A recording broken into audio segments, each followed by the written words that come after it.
écrire du footballeur et rebelle, c'est une biographie, comme on dit, non autorisée, c'est-à-dire je ne l'ai pas écrite avec l'accord du joueur. Pour moi, c'était une envie de voilà d'écrire parce que Diouf c'était une icône, c'était quelqu'un qui avait marqué l'histoire du football sénégalais. Et je trouvais dommage qu'il n'y ait pas des biographies sur les personnages, on va dire, qui ont marqué en général l'histoire du Sénégal et qui plus est l'histoire du sport au Sénégal. Donc moi, Diouf s'était tout trouvé pour faire la biographie et ma démarche première, c'était de faire une sorte d'enquête journalistique pour, voilà, pour enrichir les pages de mon livre et aussi intégrer Diouf aussi et ses proches. Ce que je regrette et ce qui m'aurait fait envie et qui aurait peut-être pu enrichir le livre, c'était d'avoir des témoignages de son entourage direct.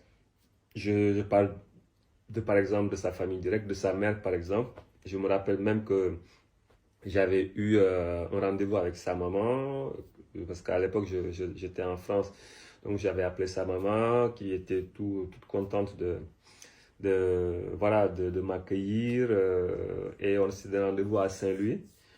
Et c'est quand je suis arrivé à Saint-Louis, en l'appelant pour me rendre à la maison, qu'elle m'a dit qu'elle ne pouvait plus me recevoir. Et je suis que derrière Diouf avait su que j'écrivais un livre sur lui et qu'il n'était pas d'accord. Et puis voilà, il a demandé à sa maman de ne pas me parler. Je pense que ça aurait été une bonne occasion de parler à sa maman. Je n'ai pas pu parler avec Diouf, alors que j'ai pu parler avec son père, qui était peut-être pour moi le personnage principal du livre et dont j'avais le plus de doutes en me disant je n'aurais peut-être pas l'occasion déjà de le rencontrer, mais et de l'interviewer.